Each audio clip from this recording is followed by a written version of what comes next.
Minha esposa fica em trauma quando vai na minha frente. Esse rapaz. Então, veja bem. Mas você não deve olhar para ninguém. Qual é o principal fator? Vou explicar para você. O principal fator que faz com que você tenha medo, que você fique nervoso, o principal fator na minha opinião, é a falta de Bíblia. Muito bem. Sem nenhuma dúvida. Esse é o principal fator. É a falta de leitura devocional. Você tem que ler a Bíblia toda. Então, quem está falando comigo agora, esses pontos, é porque ainda não leu a Bíblia toda. Porque, veja, não quer dizer que você leu a Bíblia toda, você vai ter ela gravada na sua mente. Mas ela vai estar dentro de você. É isso que o Espírito Santo quer, que ela entre. Ela entrando, é Ele que vai tirar o que é necessário. Entende?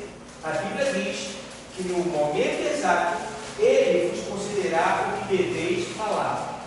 Certo? Então, importante é a gente ler e orar. Deus, eu li, Deus.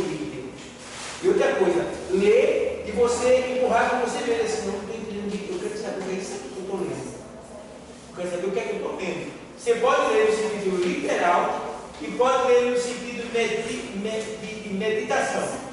Certo? De meditação você vai demorar um pouco, porque você vai ler e querer entender. Certo? E no sentido literal é um dever nosso, ler a Bíblia no sentido literal, porque as palavras vão ficar gravadas em nós, e às vezes a gente está numa pregação, está no estudo, está lendo algo, você vê aquela palavra e você entende. Você vai entender o que é esse que eu li lá e não entender. Mas, no caso do curso, o que é que acontece? Quando você fazer esse curso aqui, se você estiver lendo Bíblia, você pode sair daqui e fazer um médio ou um bacharel. Um médio ou um bacharel. Porque você já pegou um alicerce. Mas se você fizer esse curso e não ler Bíblia, você continua sem base. Entendeu? Você precisa, aqui precisa perguntar, tirar dúvidas. O assunto saiu, você pode perguntar sobre o assunto. Tá? E ler sua Bíblia. Isso é muito importante. Eu tive conversando com o pai justamente sobre isso. A leitura, e na hora tem um modo que ele escreve lá que às vezes dá um engulho na língua. Sim. Ele mandou fazer o quê? Quando eu estivesse em casa, eu lesse ela num tom que eu pudesse escutar, para aí eu me corrigir. Porque quando eu leio ela sem falar, eu jamais vou destravar a língua. Não precisa gritar, é um tom que você possa escutar você falar, para que você faça uma alta reflexão. E haverá tua gravação.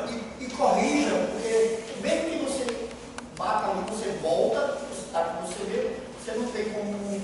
E haverá duas gravações do seu cérebro, do seu QI. Uma pela visão e outra pela o que você ouviu de você mesmo falando. Certo? Você falou, então você escutou. Ou alguém ou você mesmo. Você ouviu aquilo que você está lendo com os olhos. Então vai ser dois tipos de coleta, digamos assim, de aprendizado. Certo? Então por isso que é muito bom. Isso aí serve também para quando você vai orar. Você pode orar em silêncio, com o QI, e pode orar falando. Melhor é orar falando, para quem é muito tentado na tentação. Então você vai orar e não consegue orar em pensamento, porque fica vindo vários pensamentos. Aí você não consegue concluir, mistura a oração, não consegue ter. Mas quando você começa a falar, aí não pode entrar mais nada porque está saindo. Orar, eu ainda tenho uma dificuldade, eu não sei orar. Orar é o seguinte, você vai orar por tudo que você pensar e imaginar. Isso é orar. Orar eu relatar todos os fatos que está. Conversar com Deus, pronto. Ter uma conversa séria. Não tem uma pré. Tem um princípio. Tem um princípio, que é a oração do Pai Nosso, então. Não é a oração do Pai Nosso no sentido literal. É a adoração, por exemplo. Você primeiro tem que reconhecer. Você viu pregando sobre o Pai Nosso, não foi? Não. Pronto. Então o Pai Nosso, a oração do Pai Nosso é. Aí, Pai Nosso que está no céu. Primeira coisa que tem que ser pedir a Deus como seu Pai. E Ele não é só seu Pai, é o quê? Nosso. Pai nosso. É Pai seu? Entendeu? É que esse essa é a minha dificuldade em saber se eu estou orando É esse início que eu não sei. Só que tem um porém. A partir do momento que você começa a falar com Deus, não importa se você sabe ou não. Pelo fato de não saber, Deus entende. Porque ele não é o homem. Ele é Deus. E ele sabe que você quer falar com ele. Agora, por quê? O que é que acontece? Quando a criança sabe falar, mas ela usa o que ela tem, o grito, o choro, né? Ela fala errado, né? Chupeta, ela faz chupeta, mas você é pai e entende. Então, do mesmo jeito é você é uma criança na presença de Deus. Aí que você não se converteu no sentido oficial ainda, mas você está buscando ele. Querendo ou não, embora seja uma velha criatura ainda, porque eles estão se tornando quando você assinar o contrato. Quando se batizar, para mim, o novo é após o batismo. Não, o novo é quando você nasce aceitando Jesus Cristo. Porque aí é uma renovação do seu entendimento. Amém, mas vou explicar. O batismo, o batismo, ele é o sepultamento público da velha criatura. Certo? Então ali vai ser demonstrado que você morreu para o mundo e nasceu para Cristo. Mas faz tempo que você já morreu e nasceu. Porque você está indo se batizar, é só uma comprovação daquilo que já aconteceu. Né? Está entendendo isso? Certo? Então você morre e nasce quando você aceita Jesus. Eu busco esse, quando eu buscar esse batismo, eu quero ter isso que eu estou procurando, com conhecimento. Porque tem muita gente que, eu não vou dizer que tem muita gente, mas tem pessoas que se batizam achando que pelo fato da água vai mudar ele se ele não se muda. Não. O batismo é porque aquilo ali, a água é a areia espiritual. É onde você vai ser sepultado. Por isso que tem que ser em água corrente, porque ela leva todos os mares. É porque simbolicamente nas tradições antigas diz que eles tinham essa tradição de que realmente a impressão da água descendo ela leva a psicologia espiritual de que está levando o mal embora, para que na psicologia espiritual eles possam entender que realmente os males fossem embora. Mas não é aquilo que vai fazer efeito. O que vai fazer efeito é a palavra de Deus no seu consciência. É eu E isso dentro de você. aceitar a palavra e reconhecer. E viver ela. Viver ela. Porque só o fato de eu me batizar não vai mudar nada. E aí o batismo é justamente uma comprovação de que você morreu para o mundo. Né? Você está provando publicamente agora. Ei, pessoal, eu morri. Eu não quero mais ser desse mundo. Eu vou nascer de novo. Né? Aí você é mergulhado, morreu. Quando você volta, nasceu de novo. Por exemplo. Então agora você vai ter que andar em novidade de vida. Porém, entenda uma coisa: como ser humano, você ainda vai errar, ainda vai pecar. Mas a diferença é: você não vai mais viver no pecado. Esse é o porém. Uma coisa é pecar, outra coisa é viver no pecado. Se eu seguir, eu me batizar e seguir o que tem que ser seguido. É a palavra de Deus. Achar que só a água que eu fui batizado. Não. Tem poder que não. Para começar, o batismo nem salva. O batismo não salva. Se o batismo salvasse, o ladrão daqui não era salvo. Certo? Então, agora, o batismo é o cumprimento da justiça de Deus. Porque se Jesus se batizou, quem sou eu para não? Certo? Então, eu tenho tempo de me batizar, porque eu tenho perna, tenho braço, tenho uma terra, estou vivendo. Então, eu tenho tempo de me batizar. Mas se eu, estando de plena saúde, não vou me batizar, eu sou melhor do que Jesus. Jesus não tinha pecado e se batizou, sabendo, porém, que ele estava se batizando. Interessante, né? Por que a gente fala isso? Como é que Jesus se batizou se ele não tinha pecado? Aí a gente entende. Eu trouxe isso no batismo passado, nunca vi ninguém falar isso. Não é porque eu sei mais do que os outros, não. É porque eu busquei e descobri esse segredo. Quando ele estava se batizando ali, ele estava se batizando por aqueles que nunca vão, que não vão se batizar. Vão passar para outra vida e não vão se batizar. Como, por exemplo, muitos que aceitam Jesus na vez do Senhor. Tem gente que se batizar? Entendeu? Então, aquele ali, Jesus se batizou por ele. Porque tudo que Jesus fez não foi no nosso lugar. Entende? Então, quando ele se batizou, sem pecado, como é que pode? Aí ele disse assim: mas vai, João, para que se cumpra o quê? A justiça de Deus. Também para batizar aqueles que vieram antes dele e morreram antes dele. Esse batismo dele também. Não antes, só depois. Só depois. É porque antes já passou. É a nova lei, a nova aliança. Depois que você tem um conhecimento entre o bem e o mal, você escolhe o batismo, depois disso você não pode mais se batizar no caminho, não vale Só existe um batismo. que é esse livre e espontâneo escolha. Você tem que escolher livre e espontâneo. Depois dessa não tem outro batismo. Aquele batismo primeiro que você não sabe de nada, aquele é só um. Está falando da católica? De qualquer um, desde que quem está sendo batizado não tem o entender. Porque o batismo você tem que estar diferente de congregações, de religiões. Por isso que a gente não batiza criança, porque a criança não tem entendimento. E Jesus também, e biblicamente não existe nenhum batismo de criança na Bíblia. Vê bem, onde é que vai buscar essa tese? Então, o que é que eu entendi? Eu entendi nos estudos que o batismo, por exemplo, a gente está falando aqui do batismo católico, ele não é na verdade um batismo, mas sim uma coleira. O que é uma coleira? Todo mundo que se batiza na católica, ele vai dizer o quê? Eu sou católico. Aí você faz, sai lá fora, vai no bar. E aí, você tem uma religião, ele vai dizer o quê? Católico.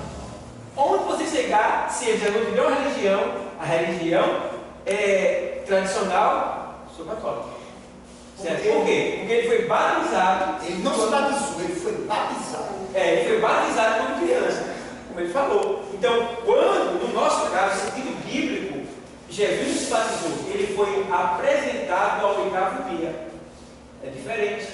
E se batizou com quantos anos? 33. 30 anos. 30? Que era de acordo com a lei sacerdotal. A lei sacerdotal dizia que ele tem que se batizar com 30 anos de idade. Certo? Então, ele se batizou com 30 anos de idade. Certo? Se pudesse batizar a criança, não tinha como evitar. Jesus teria sido batizado, porque ele é o exemplo para todos nós da nova aliança. Ele foi crucificado por quantos anos? 33. Ele viveu 3 anos após o batismo, que foi o seu sacerdote, né? Ele cumpriu o seu sacerdote de Nazireu, foi com 3 anos. E pastor, é uma coisa interessante essa parte do batismo.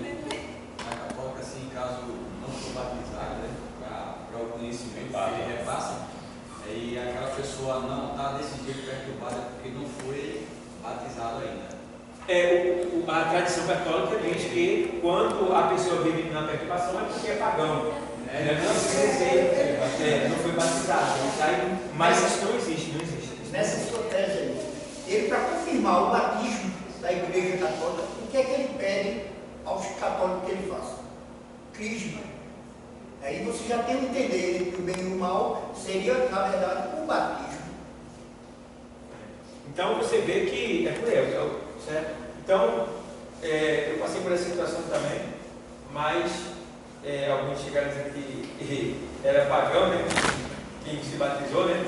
Mas sem nenhum problema. Eu cheguei a ser batizado na católica. E no lado né, da cumbaria, essas coisas, para você poder sair, eles têm uma tradição que você tem que fazer uma oferenda aos deuses, para que ele possa aceitar, para que ele possa deixar você sair de dentro do culto.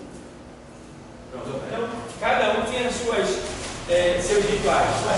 No nosso caso, né? Então, deu para entender, né? Tudo certinho? Então, pronto. A gente está aqui no tira dúvida parcial e, como a gente estava falando sobre a questão do branco, quando se vai ministrar, do tremor, quando se vai ministrar, da falta de assunto, não é? Também no que ele falou, ele não consegue orar de um princípio, e o princípio é: Senhor meu Deus e meu Pai, em nome de Jesus, abriu essa porta. Agora pode começar. E para fechar, O Jesus também.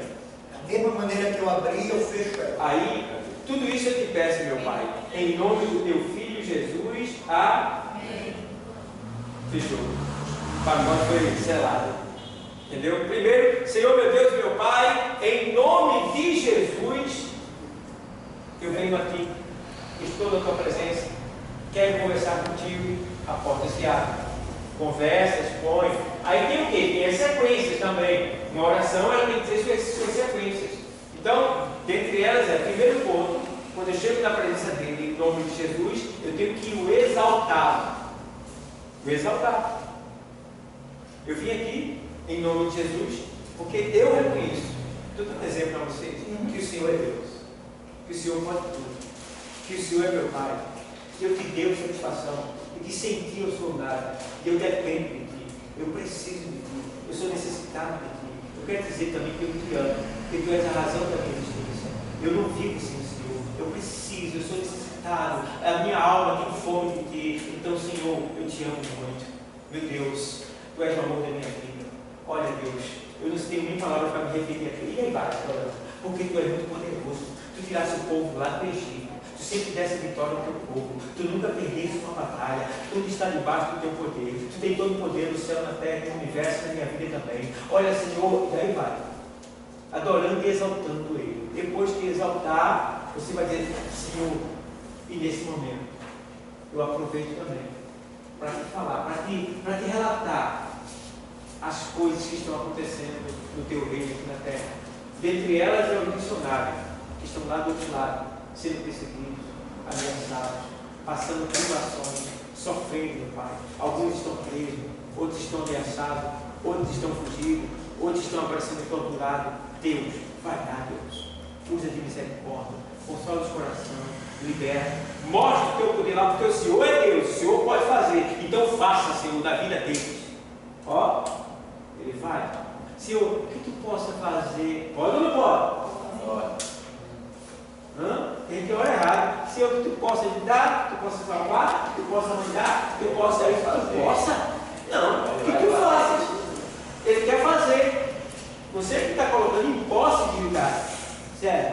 Então faz, Senhor, lá e faz assim, e salva a alma, e levanta pessoas que têm condição, e manda dinheiro, manda recurso, mostra o teu poder. Senhor, a obra está precisando de dinheiro para construir igreja, para dar comida ao necessitado, para comprar remédio. Senhor, vai lá, faz assim, faz assim, faz assim e assim. E também, meu Senhor, aqui, em tal lugar, está assim, assim, assim. Eu quero que o Senhor vá lá e faça assim, porque o Senhor é poderoso, o Senhor tem todo o poder, o Senhor manda lá, o Senhor é o dono da terra, o Senhor tem todo o poder. Então o Senhor faz, para a glória do teu nome, para que o teu nome seja glorificado, em nome de Jesus. Daí vai, e aí vai. Isso aí é o rei. O ministério da igreja, o pastor, a dirigente, teve uma briga lá com A e com B, entra naquele meio, Senhor, une novamente, aí vai, ministério, salve alma, levanta os capacitados, de visão para o pastor, de saber o que é para ele, põe dinheiro para a nossa igreja, aumenta a obra missionária, o avanço da obra missionária, aí vai, só o ministério. Meus irmãos que estão doentes, visita,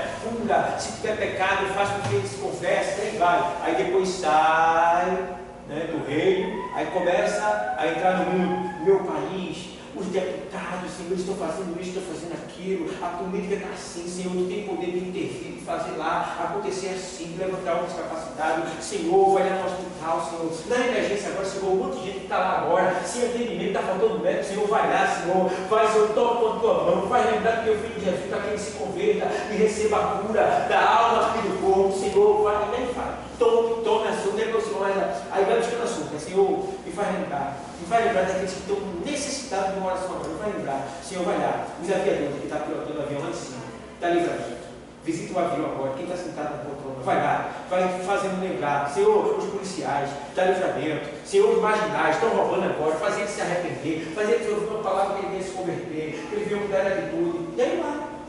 Oração é conversar, é explicitar para Deus os acontecimentos terrenos da nossa vida e tudo. Posso fazer tudo isso em nome de Jesus. Tudo em vez de eu ir diretamente a Deus, eu posso fazer toda essa oração a Jesus e pedir que Ele interceda junto ao Pai comigo. Não, tem que ser o Pai em nome do Filho. Aquela de ele vai chegar ao Pai. Ora assim, Pai nosso que estás nos céus. Certo? Então, você não vê Jesus fazendo essa oração do negócio do Santo Espírito. Ele só ensinou, mas não faz ela, porque ela não é uma oração. Ela é uma base para a oração. Ora, o Pai Nosso não se reza. A oração, então, no meu entender agora, só para finalizar, a oração é todo aquele relato, toda aquela conversa que você tem com Deus, ela é uma oração. Eu achava, na minha concepção, eu achava que uma oração era feita uma reza. Repetida. Feita aquela,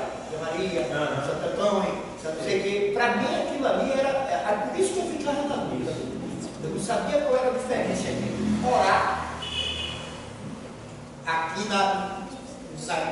onde eu estou hoje, que é diferente do rezar.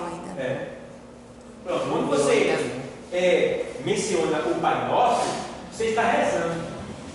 Por que você está rezando? Mencionar o Pai Nosso é falar com Deus, abrir a conversa com Deus. Não é literal.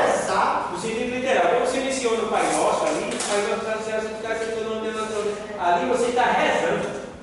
Porque rezar vem do latim, que quer dizer repetir ou repetição. Então, o Senhor diz que quando orardes, não useis de vãs repetições, entendeu? Como os gentios que acham que por muito repetirem serão ouvidos, entendeu? Então, tem isso, essas repetições. Então, e outra coisa, você não pode falar uma coisa 2 vezes numa oração, porque Deus já ouviu, ele levou ele é perfeito, certo? Não vai precisar. E na mesma oração, não. No mesmo dia, sim, pode. Eu posso orar 10 vezes pela mesma coisa no mesmo dia, mas eu não posso orar mais de uma vez por algo na mesma oração, porque eu estou numa conversa. Fazer o mesmo pedido, Isso. a mesma solicitação dele, da mesma oração várias vezes. Porque eu estou numa conversa com Deus. Então, orar é conversar com Deus, comunicar com Deus. Orar é o elo de ligação do homem com Deus. Você pode entrar no seu carro conversando com Deus. Você vai abrir a porta, Senhor, em nome de Jesus Cristo. Olha, eu quero conversar contigo agora. Senhor, está vendo? Pode ver. Vai ter no carro, olha como ele está. O cara está bêbado na vida. Deus tem misericórdia daquela vida. É verdade, já é vício, meu. Vou falar nessa linguagem banal. Já é visto, meu, quando eu passo uma ambulância, uau, uau, uau, uau. Eu tenho na mão, eu digo, meu Deus, tem misericórdia, toma aquela frente, Senhor, vai abrir, Pai. Meu Deus, em nome de Jesus Cristo, toma aquela frente ali, Pai. Eu vou fazer isso. Já é costume meu fazer isso. Porque eu me coloco no lugar da pessoa que está ali. Né? Eu digo, obrigado por essa vida, por isso eu tenho me dado para eu me cuidar. Porque muitos estão sofrendo por falta de conhecimento. Né? Então, acontece isso aí. Então, a oração é isso aí, pessoal. Vocês têm alguma dúvida? Quer fazer uma pergunta? Duas. Vai, Júlia. Mesmo se a gente não for pregar, só para ler a Bíblia, precisa ler, orar antes? É bom, ora. Só para ler mesmo. Isso, é bom orar antes e depois. Senhor, eu vou orar, eu vou ler, eu vou falar agora. Me faz entender, me faz compreender, me ajuda no entendimento, me dá discernimento da tua palavra. Não quer dizer que você orou, você vai entender na hora. Tá, mas você vai ler, vai procurar entender aquilo que você não entendeu. Por você ter orado, você vai ter que responder. Porque você falou com ele, ele não é responsável. Então você vai entender. Ou agora, quem sabe, você vai vir na igreja e o cara vai pregar naquilo que você teve dúvida. Entendeu? Então, não é absolutismo. Não é exatamente só aquilo. Que a palavra de Deus, ela é uma fonte inesgotável. Um versículo, eu posso pregar no versículo todo dia, o ano todo. Sempre vai sair uma pregação diferente. De um versículo só. Se eu usar um versículo só, eu posso pregar ele o ano todinho, só nesse versículo. E vai ser 365 pregações diferentes, usando o mesmo versículo. Como a Bíblia é viva, né? Sim, Sebastião. Ô pastor, foi aquele oração que o senhor fez aqui, 1 hora de oração. Aí resumindo, que hora pede tudo precisa tal, em orando, na oração, 1 hora de oração. Aí pô, vai estar meia hora, você não tem mais onde buscar. Então você deve fazer, ficar calado, ajoelhadinho. Você pode faltar assunto, você pode glorificar, você pode dar aleluia, você pode louvar na oração. Você está ali, aí falta o assunto, ou então você está dentro dele, está adorando ele.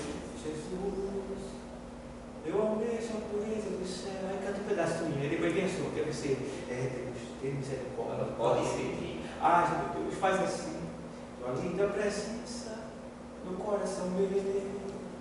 Pois eu não quero, me toma, Jesus. E aí vai, adorando e louvando. É tão gostoso, você chega e chora. É tão bom. Aí vai louvando. Quando vocês sabem louvor, é bom. Inclusive dá. Aí é bom ele dar. Aí vai louvando e orando. Aí fica gostoso o negócio. Entendeu? Você passa a ter intimidade. Você sente mais a presença dele. Você engorda mais o seu espírito, a sua alma, né? Com a presença dele. Porque lá em Jerusalém, né, lá o pessoal ora 24 horas, quase de orar, né? Porque Tem uma pessoa ali que fica orando 5 horas direto, quando ela sai, já entra outra Fica pessoa. outra. Entendeu? Então, 5 horas orando. mesmo assim. Então, a gente vê, Davi, ele queria que Deus fosse adorado 24 horas por dia, 24 horas. E ele disse, como no céu não se para a adoração, aqui também na terra não vai parar. E ele constituiu 288 cantores para ficarem na igreja cantando o tempo todo sem parar. Aí entrava de 12 em 12, né, cantando. Chama-se os cantores de Asaf, que é o cântico do degrau. Cântico do degrau. Que vai lá do Salmo 31, 25 a 31 e 31, versículo para a memória. Cântico do degrau. E aí, você vai ver em cima assim, cântico do degrau. Então, era 238, 12 de cada tribo para cantar o tempo todo, sem parar no tempo. Imagina, era de adoração. Quando o pessoal vinha, olha, eles vinham, e quando tinha a escadaria para chegar em cima do templo. Então, em cada degrau, eles subiam o primeiro degrau e ali cantavam. Hinos de adoração. Quando terminava aquele louvor, aí subia o outro degrau. Aí, hinos de adoração. Aí subia outro degrau, hinos de adoração. Subia outro degrau, hinos de adoração. Quando chegava em cima, o fogo descia, a glória descia. Porque não tem como. Tem gente que vem para a igreja mal-humorada, né? Cara feia, né? Diga. Falando no guitarra, os cânticos do degrau, gerais. Está lá em Salmos do 120 até o 134. Isso. Salvo engano. 120 até o 134. São esses salmos que relatam os cânticos, ou o cântico do degrau, certo? Então, eles usavam, porque o livro de Salmo, ele é um livro de cântico e de oração. Todo salmo, ele é cântico e oração. O salmo é o inário de Israel. Os salmos é o inário de Israel. Então, ele se utiliza dos salmos para cantar. A maioria dos salmos são cânticos que eles louvavam nos momentos de dificuldade, quando vinham pelo deserto, quando iam adorar. Cada salmo tem a sua seu tipo de poesia. Então, estão entendendo? Salmo é o quê? Os salmos, amém, pastor? Os salmos é um inário. O inário é a, entendeu? É um inário. Eles usavam os salmos como inário, ou seja, um livro de cânticos, certo? Para cantar ao Senhor. Então era comum as caravanas irem pelo deserto e louvando os salmos. Porque os salmos, eles engrandecem a majestade do Senhor. Já olhou? Já observou que os salmos é sempre palavra de exaltação a Deus? Né? E aí vai. Então, amém? Alguma pergunta mais? Então vamos lá. Vamos começar. A gente agora vai dar um corte